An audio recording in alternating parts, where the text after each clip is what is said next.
Most people are not trapped by walls you can touch. They are trapped by walls they cannot see. Those walls are made of beliefs about money, work, and worth. Robert Kiyosaki called it the invisible prison. It is the mental architecture that keeps good, intelligent people chained to paychecks, even when doors to freedom stand open. He used to tell audiences, before you can change your income, you must change your internal dialogue. Because the stories we tell ourselves about money either set us free or sentence us to struggle. From childhood, we are taught that safety lies in stability. Parents say, find a secure job. Teachers echo, don't take risks. Governments promise, we will protect you. But security is a moving target. A job that felt safe yesterday can disappear tomorrow.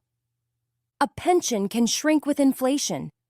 A currency can lose value overnight. Robert saw this myth collapse repeatedly. During economic recessions, people who had done everything right still lost homes, savings, and certainty. He realized that real security is not in employment, it is in education. When you understand how money works, you can rebuild after any storm. Without that understanding, even a raise can become a trap. Security feels like shelter, but it often becomes confinement. Rich Dad would say, security is the word the fearful use for slavery.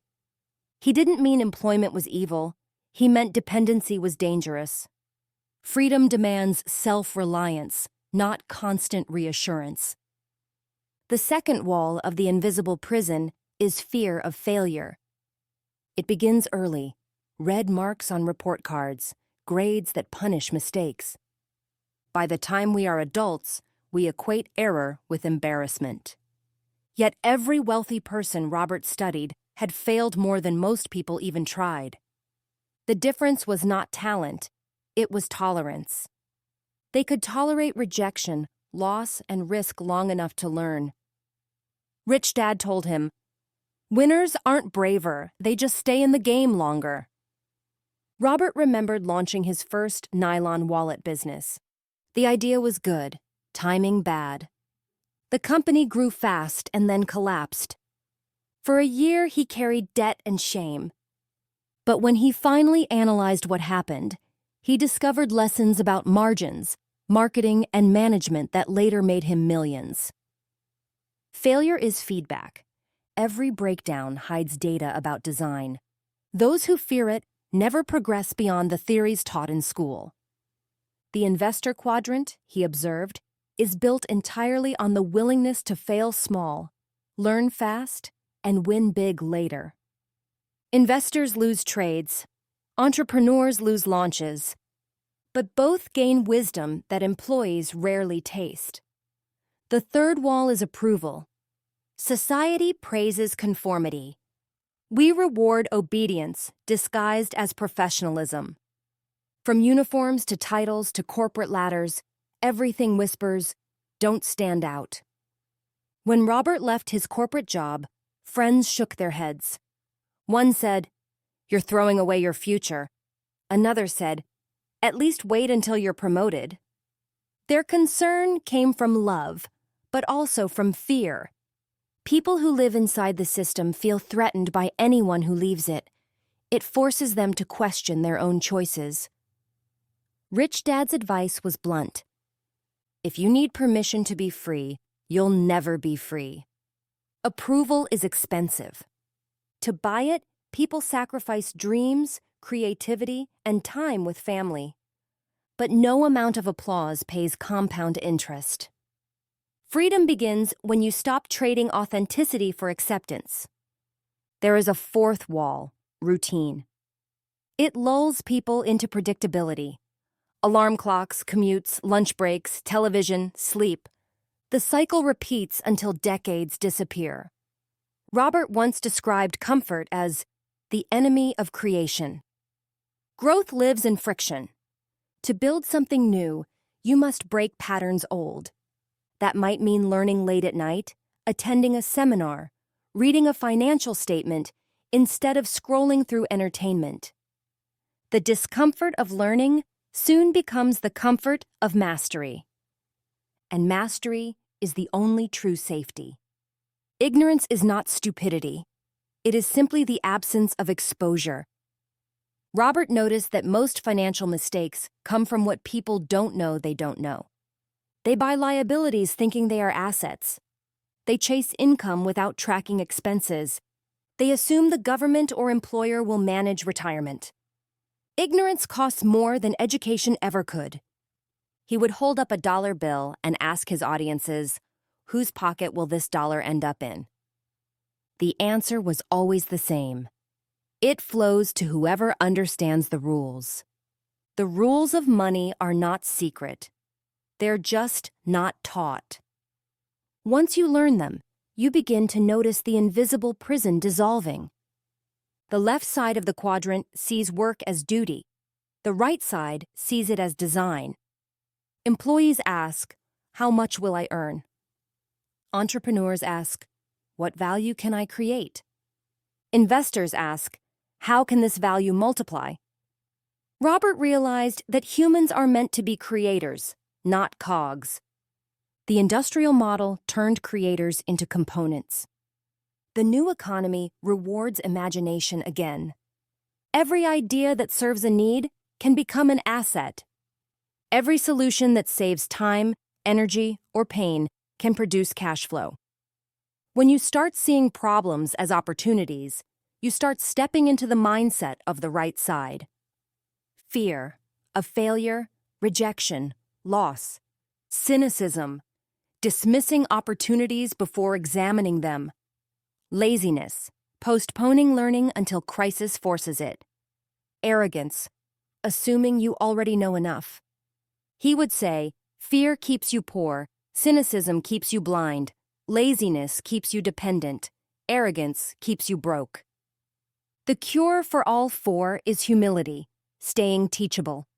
Humility opens the door to mentors, books, and experiences that expand your financial IQ. When people first encounter the Cashflow Quadrant diagram, many feel a quiet shock. They realize that their lifelong pursuit of security was actually a pursuit of control by others. The awareness can be uncomfortable, even painful. But Robert reassured them. Awareness is the beginning of power. He compared it to waking in a dark room and finally finding the light switch. The room doesn't change, your perception does. Once the lights are on, you can rearrange everything. That awakening turns employees into entrepreneurs, consumers into creators, spenders into investors. At his seminars, Robert would end the first day with a challenge. He would ask participants to write a letter to their future selves, describing the life they wanted 5 years from now, then underline the sentence that scared them most. That, he'd say, is where your growth lives. He reminded them that courage is a muscle. It strengthens each time you use it. You don't wait for courage, you create it by acting. Many wrote back years later saying that single exercise changed their lives. Because writing the dream makes it real. Acting on it makes it inevitable. The invisible prison doesn't vanish in a moment. Its walls crumble slowly, brick by brick, belief by belief. But once the first crack appears, light rushes in. That light is awareness, and awareness is irreversible. In the next segment, we'll explore how awareness turns into action, the practical shifts that move you across the quadrant. You'll learn the real steps Robert took, the businesses he built, the mistakes he repeated, and the systems that finally gave him freedom. Because knowing the map is one thing, walking it is another. The moment awareness dawns, movement begins. The shift from the left side of the quadrant to the right side never starts with money. It starts with momentum. A single small step taken consistently becomes the bridge to freedom. Robert Kiyosaki described this stage as learning to crawl again. After years of walking confidently in the employee world, you suddenly find yourself clumsy, uncertain, and slow in the new one. He reminded students that discomfort is proof of growth. When everything feels familiar, nothing is changing. The first step is exploration. Employees spend years mastering stability. Now they must master curiosity. Instead of asking, "What job can I get?" they begin asking, "What problem can I solve?" Robert called this flipping the question. Because the rich don't look for jobs, they look for opportunities. Every business, every investment, every fortune begins with a question asked differently. He told the story of a man named Carlos, a mechanic who spent 20 years fixing engines for a transport company. When the company downsized, Carlos panicked. But then he remembered a lesson from Rich Dad, Poor Dad. The world pays for solutions, not resumes. He noticed that most small garages wasted hours ordering parts. He started a small side service delivering parts on call. Within 2 years, his little experiment grew into a regional distribution company. Carlos never returned to employment again. The shift began the day he asked a new question. Rich Dad told Robert, "Before you build your own system, learn inside someone else's." Apprenticeship is the bridge between knowledge and mastery. You trade short-term income for long-term insight. When Robert entered sales at Xerox, he wasn't passionate about photocopiers. He was passionate about learning to sell. Because Rich Dad said selling was the #1 skill for freedom. Robert forced himself to face rejection daily until the fear disappeared. Within 2 years, he was among the top performers in the company. Then he left to build his own business. People said he was crazy to walk away from comfort. He smiled. He knew he had just graduated from the school of fear. The lesson was clear. Skills are portable, jobs are not. If your skills can create income anywhere, you're already stepping into independence. Robert often advised, start small, but start. You do not escape the rat race overnight. You build a ramp out of it.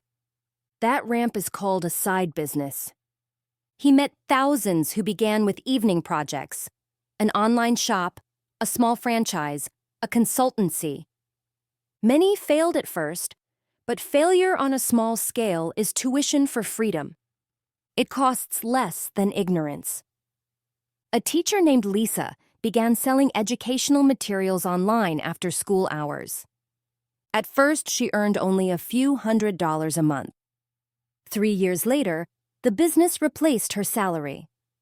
When she resigned, her students threw a farewell party. She told them, "I'm still teaching, just through a different classroom." The quadrant had shifted beneath her feet. Moving from S to B requires a new muscle, system thinking. Self-employed people rely on personal excellence. Business owners rely on replicable processes. Rich Dad explained, "A system is a set of rules that produces a result even when you're not there." Robert learned this the hard way. His first few ventures were chaos. Everyone reported to him.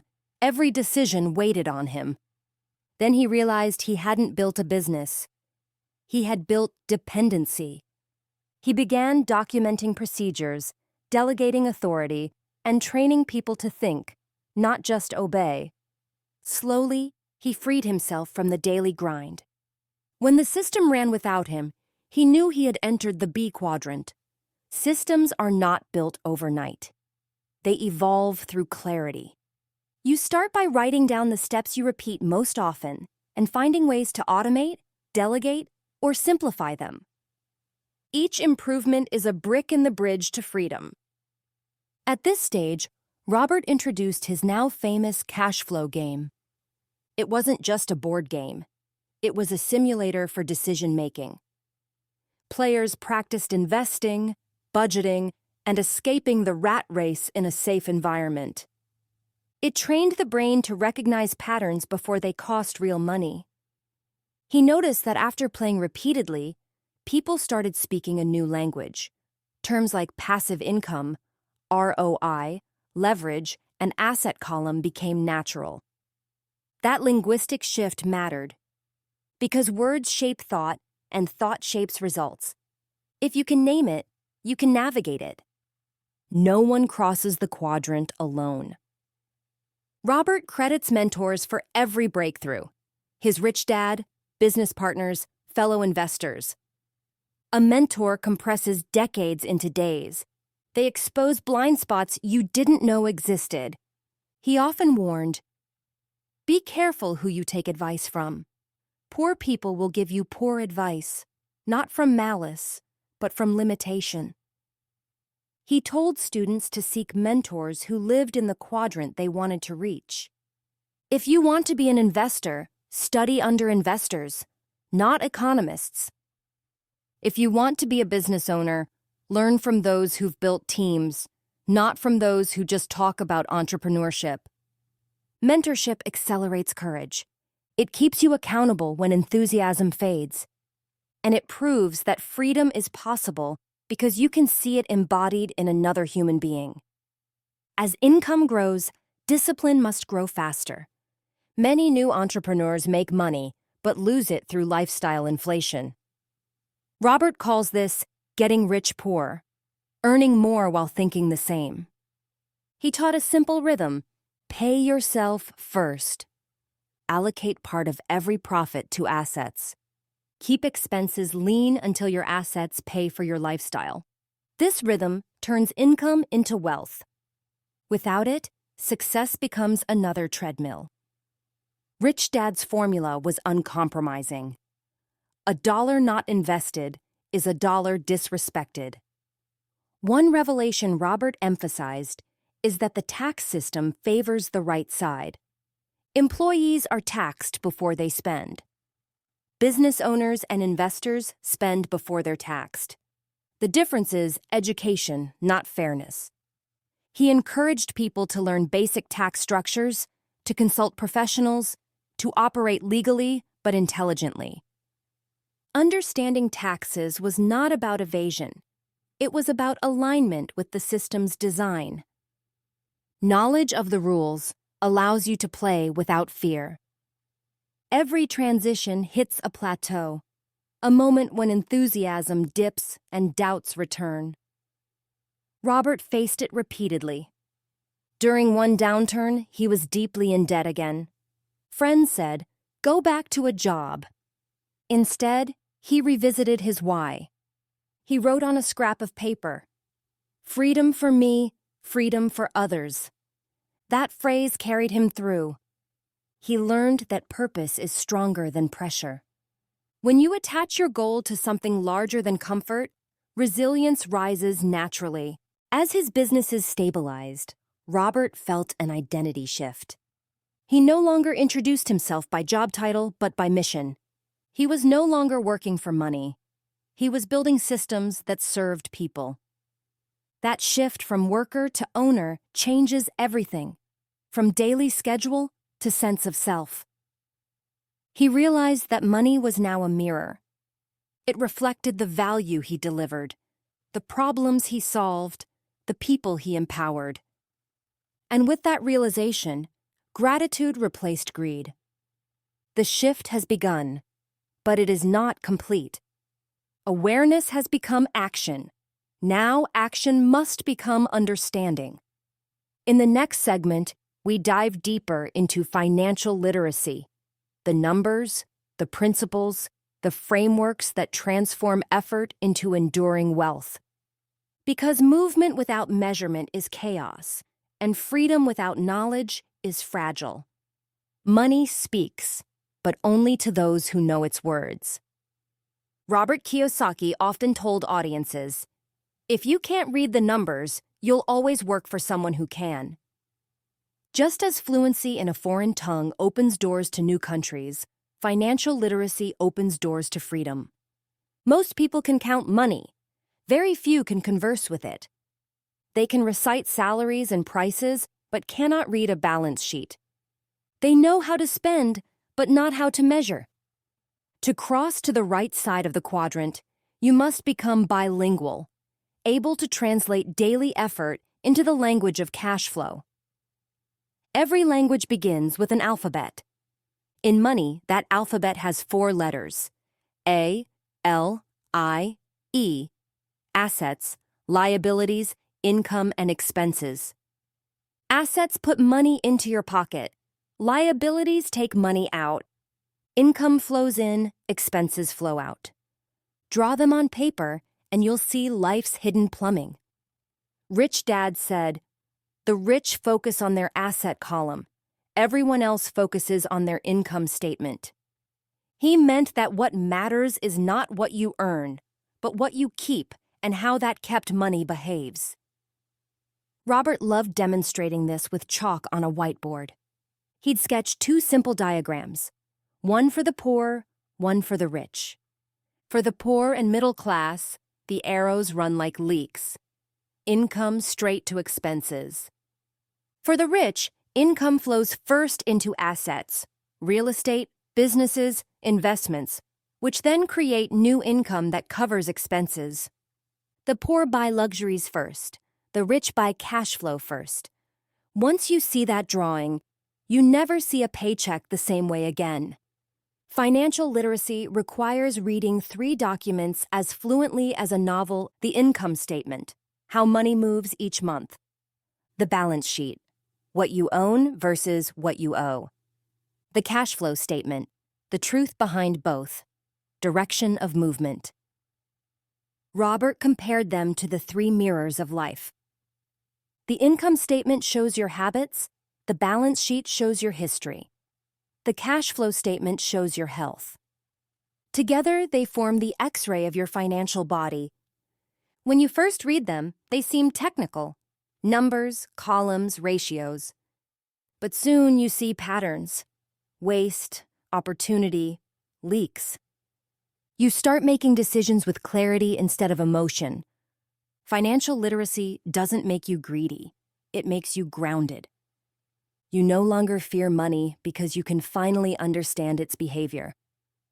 Rich Dad used to chuckle, "Your house is not always an asset. Sometimes it's a pet that eats." He meant that if it doesn't generate cash flow, it's a liability, no matter how beautiful.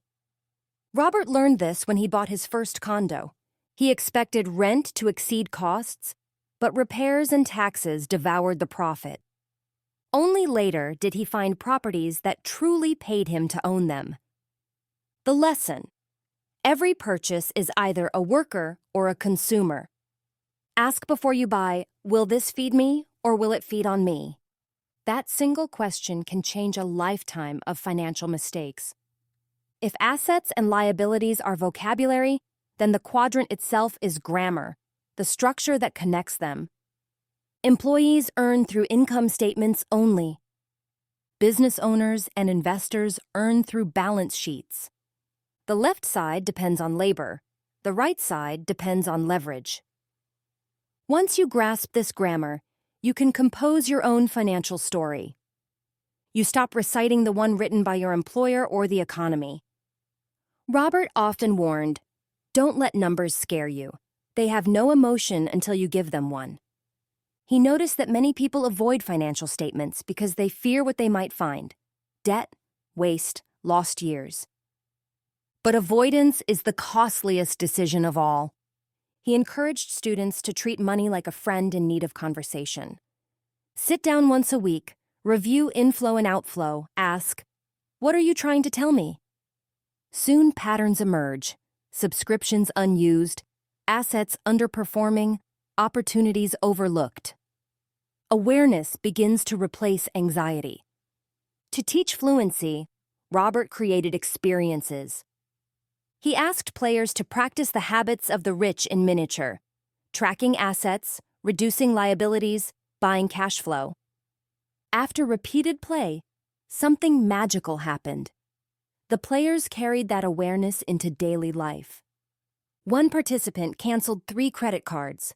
Another bought her first rental property. Both credited the same realization: it's just a game, but the rules are real. Financial education is like learning music by ear. At first, you mimic notes. Soon, you hear harmony. When you can feel cash flow, decisions become intuitive. Rich Dad told Robert that money and emotions share the same frequency. Whichever controls the other wins. Fear makes people sell low. Greed makes them buy high. Discipline makes them wealthy.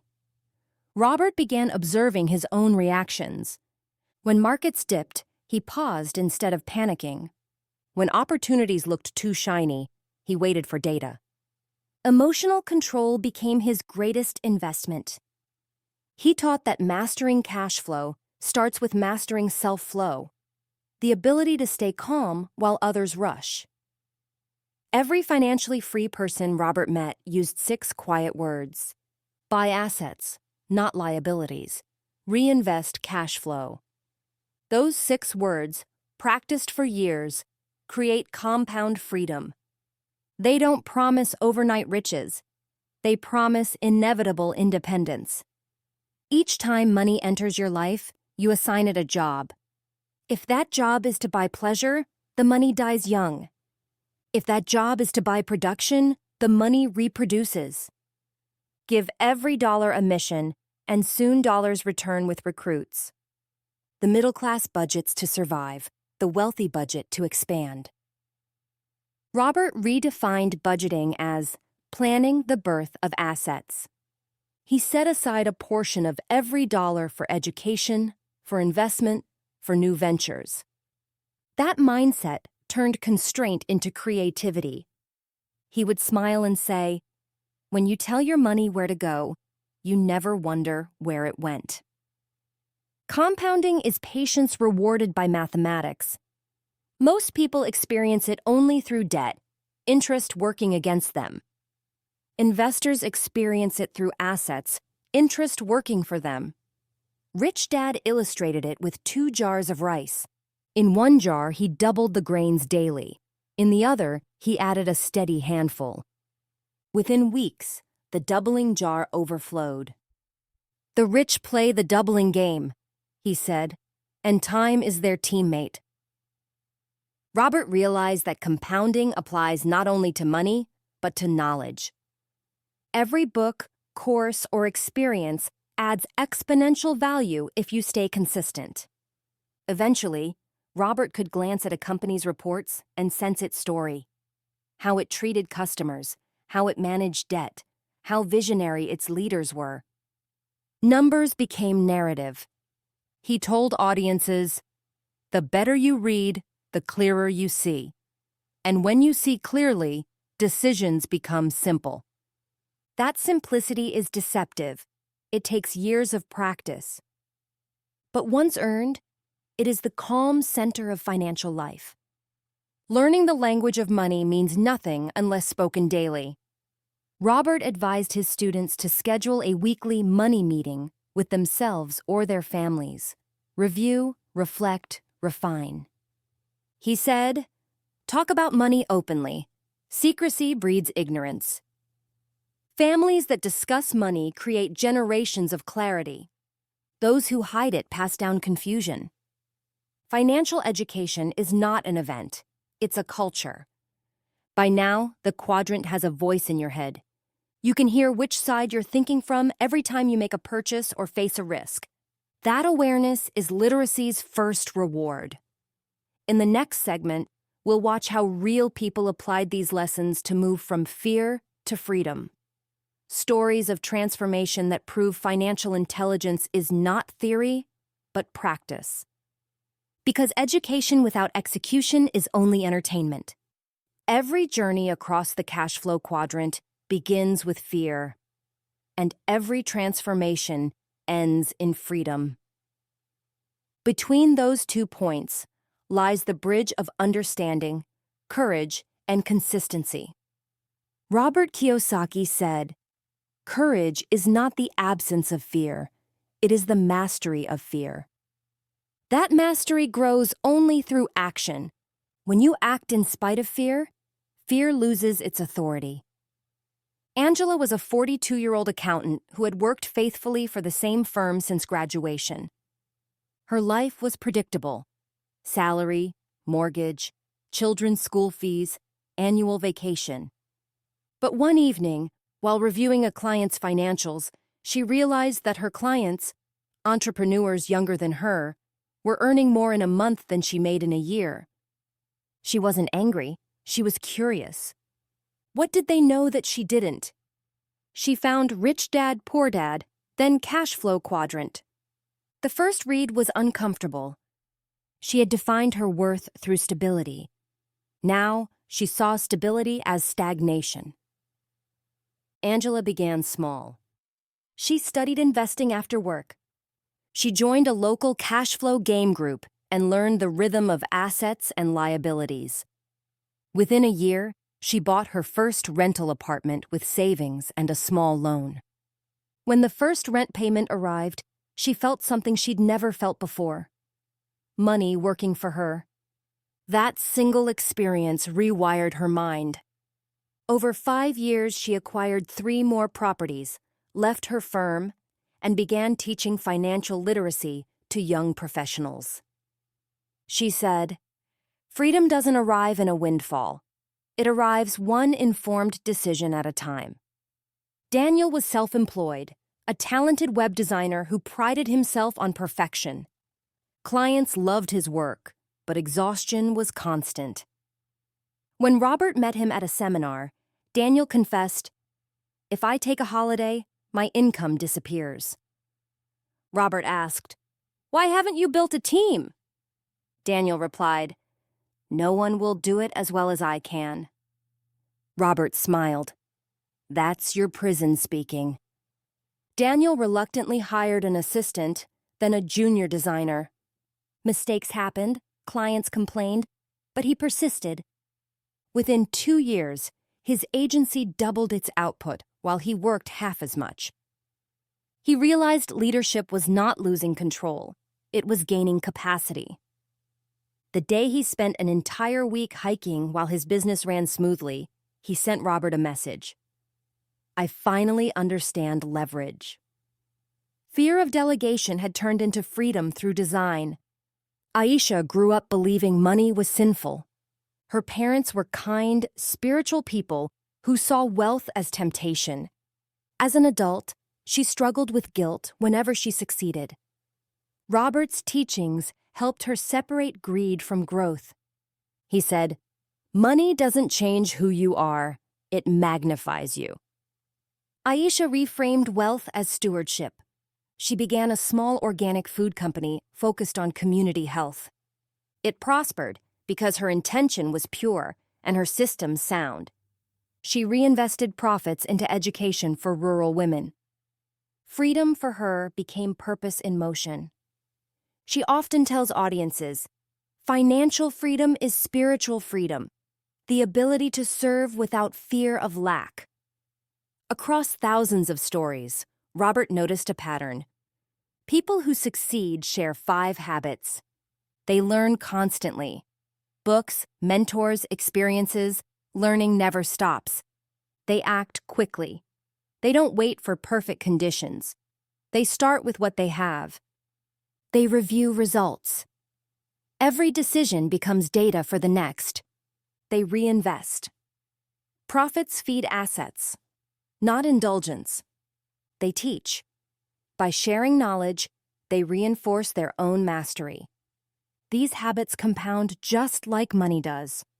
They turn fleeting courage into permanent character. Robert is honest about failure. He faced bankruptcies, lawsuits, recessions, and public criticism. Yet each setback taught resilience. He viewed losses as tuition, the cost of real education. He told students, "The difference between the poor and the rich is not the number of losses, but how quickly they recover." Failure is fertilizer. It smells bad, but grows things. He urged people never to quit on a down cycle. "Storms pass," he'd say. "Assets planted in storms bear fruit in sunshine." Freedom is not only financial, It's waking up without dread, working from choice, contributing from joy. It's owning time, not being owned by it. On the right side of the quadrant, people measure wealth in mornings, how many they can spend doing what they love. Robert's own freedom allowed him to write, teach, travel, and invest in causes he believed in. He used wealth as a megaphone for education. He often said, "Money is my student. When I teach it well, it teaches others." Each person who crosses the quadrant affects others. Angela inspired her colleagues to invest. Daniel trained young designers in business skills. Aisha's company funded scholarships. Freedom multiplies. When one person learns to manage money wisely, families, communities, even nations benefit. That is why Robert calls financial education a moral responsibility, not merely a personal advantage. He envisioned a world where millions understand cash flow, the world's wealth circulating through capable, conscious hands instead of being trapped in fear and ignorance. That vision aligns with the mission of Success Resources itself, education that transforms, not just informs. Robert summarized the journey in 5 stages. Awareness, realizing the quadrant exists. Education, learning how money actually moves. Action, applying small steps consistently. Leverage, using systems, people, and capital wisely. Contribution, turning success into service. He reminded listeners that freedom is cyclical. Once you reach contribution, awareness deepens again. The game restarts at a higher level. Every listener has a revolution waiting, a quiet rebellion against financial ignorance. It begins when you stop outsourcing responsibility and start owning decisions. It begins when you track spending, build skills, and refuse to let fear dictate choices. Robert challenged audiences to ask, "What one change could I make this week that moves me toward the right side?" One decision, one book, one conversation can start the compounding of confidence. By now, you've seen both sides of the cash flow quadrant. You've met the fears, the facts, and the frameworks. Next, in Part 3, we'll explore how to sustain freedom, how to protect and expand it through systems, partnerships, and the mindset of abundance. We'll enter the world of building empires that last, and the laws of wealth that endure across generations. Because financial freedom is not the finish line, it's the foundation. The next chapter builds the house upon it. This is Cashflow Quadrant, narrated by SR Books Insights. This is more than mindset. It's a mission. Keep seeking, keep growing, keep giving. And together, let's make the world rich again.